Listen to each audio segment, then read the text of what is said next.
Hello everybody, welcome back to the channel. I have an amazing video for you guys today. We are going to be talking about the Las Vegas housing market and how rates have softened up in the last few days.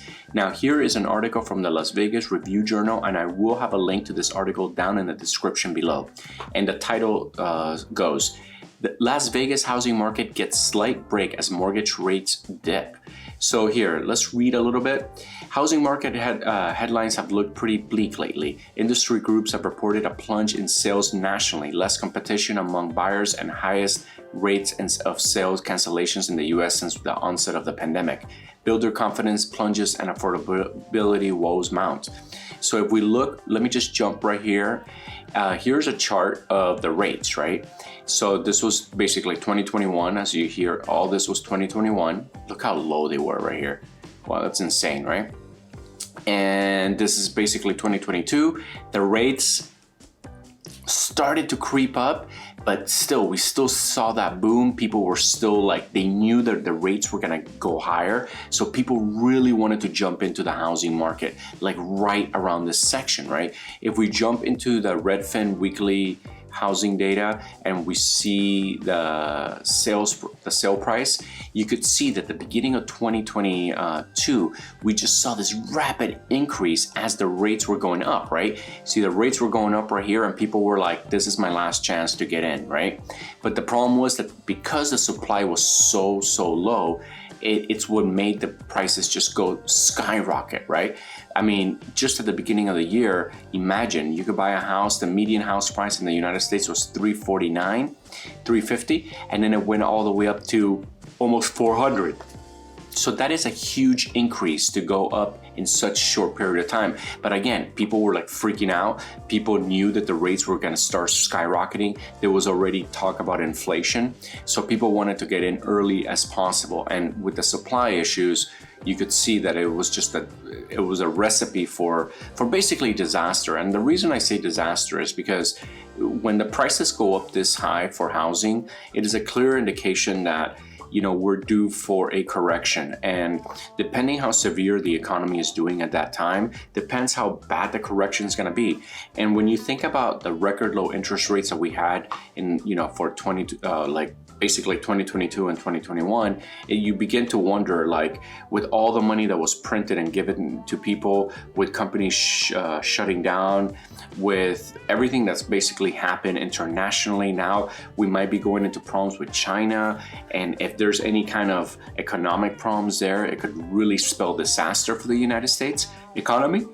So what we're seeing really is that the beginning of a change, right?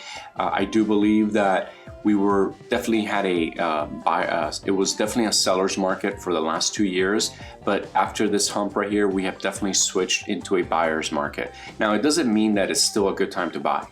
I think the prices are still incredibly inflated. So I think the time to buy is going to be like in the next year, 2 years, 3 years, right? As you could see, the inflation is really going to take out a lot of money out of the market, right? And just think about what that means, right? What inflation basically is there's too much money in the market, and the government, and we have to figure out how to way to suck that money out. But by sucking that money out, there's going to be basically a lot of problems, right? Like companies are going to make less money, borrowing is going to become more expensive, and it's going to bring a whole set of problems. And that is what essentially is going to bring down this bull, right? The bull is going to essentially, it's like when you go to see a bullfight and they're hitting them with the sticks, and finally at the end, the bullfighter goes and fights the bull, but by then the bull's already been pretty beat up, right? So that's what's going to happen. We're going to see different parts of the economy basically kind of come down, and little by little it will chip away at this price. Now, some people are thinking that we're going to go below this 2019 threshold of prices, and it could be. I'm just thinking that it's going to get back to 2019 prices, but it would not surprise me if we go below it, right? But we're just going to see how everything pans out. So here, let's jump back into this article and let's look for some quotes that you guys are going to like. Here, where is it?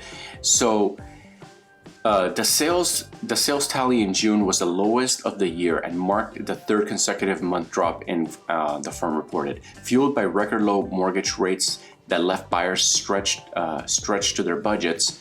Southern Nevada housing market reached its most frenzied pace in the year in 2021. Sale prices hit an all-time high practically every month. Buyers flooded homes with offers, and home builders put buyers on waiting lists and in some cases drew names to determine who would purchase the place. See, this was crazy, right? Like just how everything grew so much. Look at this. On the Southern construction side, Southern Nevada builders logged 733 net sales, new purchase contracts minus cancellations. In June, down almost 24% from the same month last year, according to figures. So basically, you know, with the rise in mortgages, we're definitely seeing less buyers, right? And we're starting to see more and more supply. So here, let me read a little bit more. In Southern Nevada, the housing market has by no means screeched to a halt amid rising rates this year, but it has slowed down. On the resale side, buyers picked around 2,670 single-family homes in June, down 8% from May, almost 25% down from June 2021. So yeah, people are buying less. So everything's gonna begin to shake out, right? So expect a shakeup in the market, expect prices to drop. And if you're in the market to buy a house, just relax, because I think it's going to only get better and better and better. And as we see, you know, now that the banks are possibly wanting to take less profits, because, you know, this jump right here was way too much for the banks to handle. And what ended up happening essentially is that they had to soften their rates where they're gonna make a little bit less money. So these are all terrible indicators for a hot housing market. That's why I definitely predict a downturn. And if you go to the recession risk and you see these red dots, if you live in any of these red dots, this is where you're gonna probably see the highest chance of a downturn. Blue dots means that they're holding their prices, that it's somewhat of a strong market. But if you look at a lot of the blue, unfortunately, a lot of the blue is in areas where, you know, the weather is not as good, right? You could see a lot of red in the southern part of the United States. That's because people like flocking to these areas. So weather is a big deal, right? And now with people being able to live wherever they want, it is definitely a big deal. Okay, so I'm gonna go ahead and finish today's video. Thank you so much for spending part of your Saturday with me. It really means a lot to me. And by that, you know, also I wanna say thank you just in general, because look at this, man. You guys have been watching my videos, liking my videos, commenting on my videos, and it's really awesome. And I'm sending you guys a huge thank you. Look at this video, got 1,200 views. Just awesome. I got a lot of subs from it, so I really appreciate it, guys. You guys are really the best. Now, if you guys are not subscribed, you know, and you like my videos, please make sure to smash that subscribe button and go ahead and like and leave a comment. Thank you guys so much for watching. I love you guys, and I'll see you on the next video.